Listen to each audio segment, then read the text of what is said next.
देखिए, सबसे पहली चीज़ तो मैं बोलना चाहूँगी कि अभी जो है प्रीलिम्स हमारा कब होगा, उस पर हम थोड़ा-सा एक छोटा-सा डिस्कशन कर लेते हैं कि शायद दिसंबर के एंड तक जो है नोटिफिकेशन आ जाएगा, नवंबर और दिसंबर तक, और फरवरी के मंथ में हमारा प्रीलिम्स होने का चांस है। तो अभी हमारे पास अच्छा खासा टाइम है, तो अभी हम एक बार टाइम देख लेते हैं कि हमारे पास कितना है।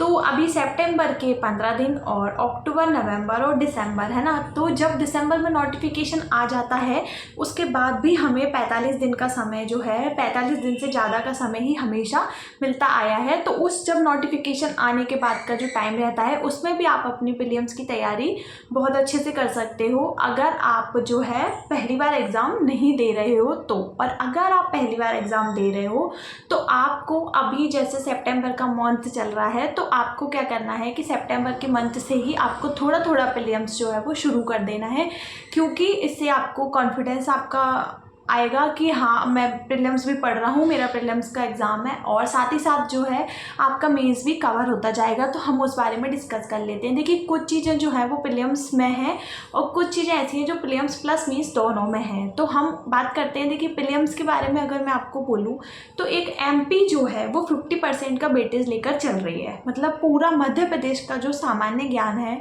वो 50% का वेटेज हमारे सिलेबस में उसका है। तो हमको क्या करना है, एक कोई भी अच्छी सी बुक लेनी है। अब बात आती है कि बुक कौन सी लें, है ना। तो बहुत लोग जो है परीक्षा धाम से पढ़ रहे हैं, बहुत लोग जो है वो महावीर की बुक सजेस्ट करते हैं, और पुणेकर की बुक भी अच्छी आती है। तो ये 2-3 बुक्स ऐसी हैं जिसमें एमपी जो है वो अच्छे से कवर किया गया है। तो मैं आपको बताऊं कि एमपी के लिए आप अगर कोई भी बुक ले रहे हो, अगर आप परीक्षा धाम ले रहे हो तो आप फिर महावीर का ऑब्जेक्टिव लो। अगर आप महावीर ले रहे हो तो आप किसी और चीज़ का ऑब्जेक्टिव लो। उससे क्या होगा कि आपको कंटेंट ज़्यादा पढ़ने को मिलेगा। तो आपको क्या करना है, या तो परीक्षा धाम की बुक आप ले लो पढ़ने के लिए, और महावीर की जो मोटी सी एक बुक आती है ऑब्जेक्टिव लगाने वाली, तो आप अभी से जो है एक एक टॉपिक पढ़ के उसके ऑब्जेक्टिव लगाते जाओ, ताकि आपको जो है वो पेपर तक आपका वो जो ऑब्जेक्टिव वाली बुक है उसमें कंटेंट अच्छा दिया रहता है, वो भी आपके साथ में कवर होती जाएगी। तो 50% का जो वेटेज है वो तो आपकी एमपी कवर करेगी, और उसको आपको अभी से पढ़ना है। तो अभी आपके पास आराम से 3 महीने पहले से आप पढ़ सकते हो एमपी को। तो आराम से धीरे धीरे कवर करिए, और फिर उसके बाद में जब आपका नोटिफिकेशन आ जाएगा तो आप रिवीजन कर लीजिएगा। तो 50% वेटेज की बात जो है वो तो हो गई है, ठीक है। उसके बाद जो है हम बात करते हैं हिस्ट्री, ज्योग्राफी, पॉलिटी, इकोनॉमी। ये जो 4 सब्जेक्ट ऐसे हैं जिनके बारे में मैं आपको बताऊं कि अभी जैसे कि आप मेंस का जो पढ़ना चाहते हैं कुछ बच्चे, मैं तो कहूँगी कि जिनका फर्स्ट अटैम्प्ट है उनको भी मेंस का थोड़ा सा कवर करके चलना चाहिए। तो वो क्या कवर कर सकते हैं, देखिए जैसे कि मेरे पास है ये आकार के हिस्ट्री के नोट्स हैं, तो ये मेंस के ही नोट्स हैं और इनमें अच्छा दिया हुआ है। तो आप चाहो तो अभी हिस्ट्री जो है वो आप मेंस से स्टार्ट कर सकते हो। उससे क्या होगा कि आपका मेंस भी कवर हो जाएगा। और आजकल क्या है, हिस्ट्री के क्वेश्चंस अगर कोई डीप में आता है, स्टेटमेंट वगैरह के जो क्वेश्चंस आते हैं, तो वो जो है हमारे इजीली लग जाएंगे अगर आप अभी से मेंस के साथ हिस्ट्री, मतलब मेंस की जो बुक्स हैं उनसे हिस्ट्री पढ़ोगे। तो मेरे पास हिस्ट्री के लिए जो है आकार के नोट्स हैं, प्रीलिम्स के नहीं है, ये मेंस की नोट्स हैं, और इनसे ही मैं प्रीलिम्स कवर करती हूँ अधिकतर जब भी। और देखिए इसमें क्या है कि टॉपिक्स जो है वो ज़्यादा दिए हुए हैं और अच्छा खासा डिटेल में दिया हुआ है, तो इसका आपको इजीली कवर हो जाएगा। और अभी आपके पास सफिशिएंट टाइम भी है, तो आप हिस्ट्री को जो है वो मेंस में ही पढ़िए, मैं आपको ऐसा सजेस्ट करूँगी।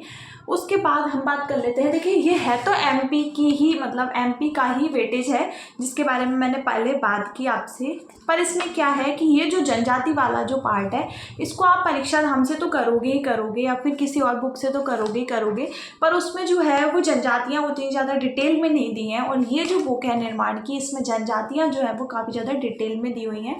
तो अब इसका जो अपडेटेड वर्जन आएगा आप वो ले लीजिएगा, क्योंकि मेरे पास ये पहले वाला है, और अगर आप चाहो तो इसका अपडेटेड वर्जन जो है वो आप ले लेना। मेरे पास ये पहले वाला है, और इसको आपको 3 से 4 बार पढ़ना पड़ेगा, तब जाके आपको जो है इसमें से थोड़ा थोड़ा याद होता है। क्योंकि अगर आप पहली बार पढ़ रहे हो तो आपको नाम ही पहली बार सुनने को मिलेंगे कुछ कुछ, है ना।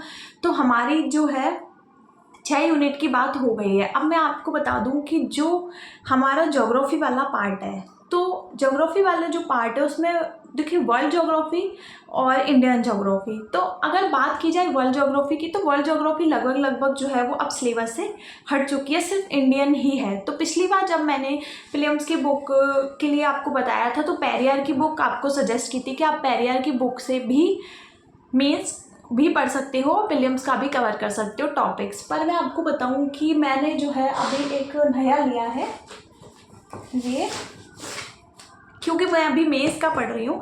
और देखिए उसमें जो कुछ ही टॉपिक्स हैं, और मैं जो भूगोल की जो ज्योग्राफी के जो मेंस वाला जो सिलेबस है उसमें काफ़ी सारे टॉपिक्स ऐसे भी हैं, काफ़ी सारे ऐसे भी टॉपिक्स हैं। देखिए बहुत बड़ा है ये सिलेबस जो है ना, ये काफ़ी ज़्यादा बड़ा है इसका, इसमें पूरी यूनिट्स कंप्लीट दी हुई हैं। तो इसमें मध्य प्रदेश का भूगोल भी दिया हुआ है, अगर आप इससे पढ़ो तो पढ़ सकते हो।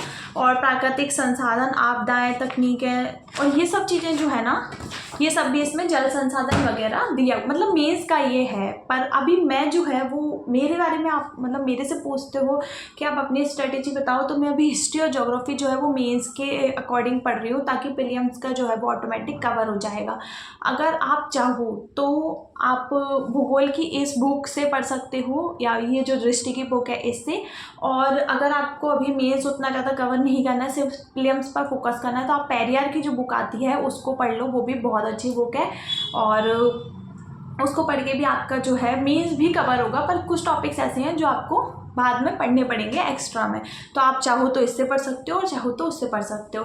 तो देखिए हिस्ट्री और ज्योग्राफी की हमारी बात हो गई, एमपी की हमारी बात हो गई। अब कुछ चीज़ें ऐसी होती हैं जैसे करंट अफेयर्स है, अब उसमें सबका अपना अपना चलता है। कोई मंथली करंट लिखता है ना, किसी भी सोर्स से, जैसे यूट्यूब चैनल्स होते हैं वहाँ से लिख लेते हैं, या फिर कोई मंथली मैगजीन लेता है, या फिर किसी किसी की आदत होती है कि वो जब एक एग्ज़ाम आता है उस टाइम पे स्पीडी या फिर घटना चक्र जो आती हैं, यादें वर्जन, उनसे पढ़ता है। तो वो सबका अपना अपना है एमपी के करंट के लिए और इसके लिए। मैं तो आपको सजेस्ट करूँगी कि आप जो है वो मंथली थोड़ा थोड़ा किसी से भी पढ़ते रहो, 2 4 10 फैक्ट दिन के जो है वो लिखते रहो अपने एक रजिस्टर में, ताकि आप एंड में जब पढ़ोगे तो आपको जो है वो किसी भी सोर्स से जब आप पढ़ोगे तो आपको ईजी लगेगा। और मैं आपको बता दूं कि करंट के लिए अगर आप सोर्स पूछो मुझसे, तो एग्जामपीडिया की एक बुक आती है एमपी की करंट की, अच्छी बुक आती है। और साथ ही साथ एक तथ्यवान आता है एमपी का, वो भी अच्छा आता है। दोनों में अच्छी करंट दी रहती है, आप दोनों में से जिसको चाहे उसको ले सकते हैं। और जो इंडियन करंट की बात करूँ मैं, जो हमारा भारत का जो भी चल रहा रहता है और इंटरनेशनल जो भी चल रहा रहता है, उसका जो करंट अफेयर्स है वो आप स्पीडी से कवर कर सकते हो, क्योंकि स्पीडी जो है वो एक बहुत अच्छी बुक है, उसमें पूरा कवर करके दिया हुआ होता है, पर वो आपको एंड में ही लेनी होती है। इसलिए मैं आपको बोल रही हूँ कि आप कोई भी चैनल से या फिर किसी भी वेबसाइट से जहाँ से आप करंट कर सकते हो, तो आप 8-10 क्वेश्चन डेली के कवर करते रहो, तो वो आपको बहुत ईजी पड़ेगा। तो यहाँ पर करंट की भी हमारी बात हो गई। अब मैं आपको बताऊं कि एक जो हमारे सिलेबस में एक यूनिट है वो है टेक्नोलॉजी वाली, है ना, सूचना और संचार प्रौद्योगिकी। उसके लिए मैंने हमेशा से आप लोगों को 2 ही बुक सजेस्ट की हैं, एक है निर्माण की बुक और एक है परीक्षा धाम की बुक। तो परीक्षा धाम की जो बुक है यूनिट 9 के लिए, आई थिंक यूनिट 9 में ही है वो, तो यूनिट 9 के लिए और निर्माण की बुक, दोनों ही बुक्स बहुत अच्छी हैं।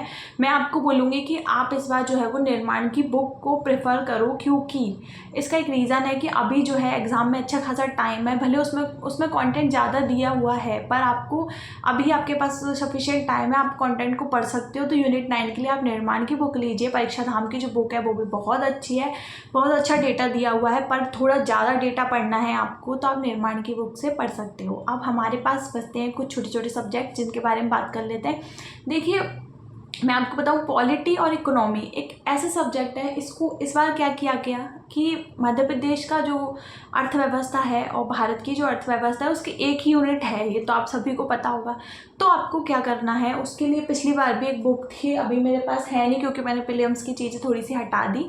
तो भारत की अर्थव्यवस्था और मध्य प्रदेश की अर्थव्यवस्था के लिए एक बुक है निर्माण की, अच्छी खासी मोटी सी बुक है, उसमें अच्छा खासा डेटा दिया हुआ है, आपको मीन्स जब आप दोगे तब भी काम आएगा। तो आप उस बुक को ले लीजिए, एक इकोनॉमी की बुक है, उससे आपकी दोनों इकोनॉमी एमपी की और ये वाली दोनों कवर हो जाएंगी, ठीक है। अब उसके बाद हम बात करते हैं, सिर्फ हमारी बच रही है राज व्यवस्था। तो एमपी की जो पॉलिटी है वो तो आपकी परीक्षा धाम से कवर हो जाएगी, और आपको जो इंडियन पॉलिटी है उसके लिए देखिए पूरी की पूरी लक्ष्मीकांत पढ़ने की कोई ज़रूरत नहीं है, क्योंकि लक्ष्मीकांत में काफ़ी सारे टॉपिक्स हैं और जो हमारे सिलेबस में रिलेट ही नहीं कर रहे हैं। तो हमको सिर्फ वही टॉपिक्स पढ़ने हैं जो कि हमारे सिलेबस में दिए हुए हैं। तो अगर आपके पास लक्ष्मीकांत है और आप उसको बहुत मतलब स्टैंडर्ड बुक है वो, मैं मानती हूँ, अगर आप उससे पढ़ना चाहते हो लक्ष्मीकांत से, तो आपको क्या करना है, सिलेबस में से टॉपिक्स देखने हो, वही टॉपिक्स लक्ष्मीकांत से पढ़ लेने हैं। और अगर आप उससे नहीं पढ़ना चाहते तो आप आकार के नोट्स ले सकते हो पॉलिटी के लिए, या फिर आप लूसेंट में से जो दी हुई है पॉलिटी वो भी बहुत सफिशिएंट है, आपको वो पढ़ लेनी है। और जो नए संविधान संशोधन हो रहे हैं बस उनको अपडेट करके रखना है, और बाकी जो है सिंपल सी है, राज्य व्यवस्था सिंपल है, ज़्यादा कुछ नहीं है उसमें, ठीक है। अब हमारे पास ओवरऑल जो है हमने लगभग सभी सब्जेक्ट की बात कर ली है। एक सब्जेक्ट हमारा बचा है वो है साइंस का। देखिए साइंस जो है ना वो अलग अलग डिवाइडेड है। आपको बायोलॉजी के भी कुछ चैप्टर उसमें दिए हुए हैं, पर्यावरण के भी कुछ चैप्टर उसमें दिए हुए हैं, और साथ ही साथ आपको बेसिक सा जैसे फिजिक्स केमिस्ट्री ये भी पढ़ना है। तो देखिए केमिस्ट्री का तो मैं कहूँगी कि अब वेटेज चला ही गया है, केमिस्ट्री अब नहीं पूछी जाती है। तो आप जो है फिजिक्स को लूसेंट से कवर कर सकते हो। बायोलॉजी के जो टॉपिक्स हैं, है ना, पोषण वगैरह, सारे मानव शरीर संरचना, ये जो टॉपिक्स हैं, बीमारियों वाला जो टॉपिक है, आप इनको किसी भी एक सोर्स से कवर कर सकते हो। अगर आपके पास लूसेंट है तो आप लूसेंट से कवर कर लीजिए।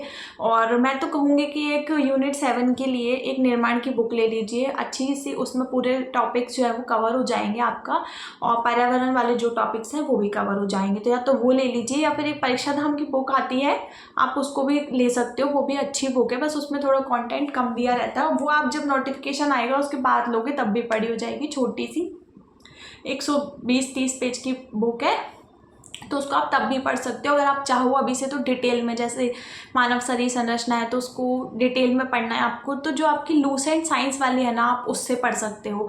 देखिए मैं, आप लोग सोच रहे हो कि मैं एक ही बुक क्यों नहीं बता रही हूँ, मैं एक ही बुक इसलिए नहीं बता रही हूँ किसी भी चीज़ के लिए, क्योंकि एक ही बुक से पेपर नहीं आता है। और हमको जो है, मैं आपको टॉपिक वाइज बता रही हूँ चीज़ें, तो अच्छे से लिख लो जो भी मैं बता रही हूँ। कि आपको जैसे मानव शरीर संरचना है तो आप जो लूसेंट की जो साइंस है उससे आप पढ़ सकते हो मानव शरीर संरचना डिटेल में अभी, क्योंकि सफिशिएंट टाइम है ना। और जैसे कि पोषण वाला जो है, बीमारियों वाले जो चैप्टर है वो डिटेल में आप उनसे पढ़ के अपने नोट्स बना लो, और फिर बाद में जब परीक्षा धाम की बुक आएगी तो उसके आप पूरी समरी पढ़ोगे तो आपको वो जम जाएगा, ठीक है। तो आप ऐसा कर सकते हो। अब बात करते हैं कि हमारा जब ओवरऑल पूरा सिलेबस कंप्लीट हो गया है तो हमको एक चीज़ और क्या है जो करनी चाहिए।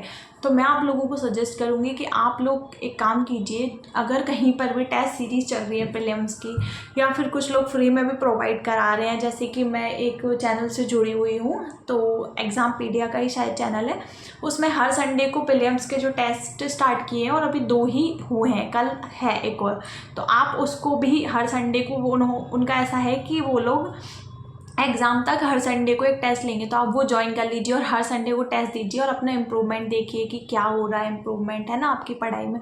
तो ये ओवरऑल जो बुक लिस्ट थी मैंने आप लोगों के साथ शेयर कर दी है। और जो भी लोग अभी मेंस का पढ़ना चाहते हैं वो उनके लिए मैं बता दूं कि मैं अभी 3 पार्ट पढ़ रही हूँ, एक सोशोलॉजी का पढ़ रही हूँ, एक ज्योग्राफी का और एक हिस्ट्री का पढ़ रही हूँ। तो बस इतना ही था और वीडियो में। और आपको अगर कुछ और क्वेश्चंस हो जो कि इस बुक लिस्ट से, मतलब जो मैंने आपको बताया और आपको समझ नहीं आया, तो आप कमेंट करके पूछ सकते हो, मैं आपका कमेंट का ज़रूर रिप्लाई दूंगी। और इस वीडियो को यहीं पे एंड करते हैं, मिलते हैं नेक्स्ट वीडियो में। और आपके और जो भी आपकी क्वेरीज हो, जो भी आपको पूछना हो MPPSC से रिलेटेड, आप ज़रूर पूछ सकते हो।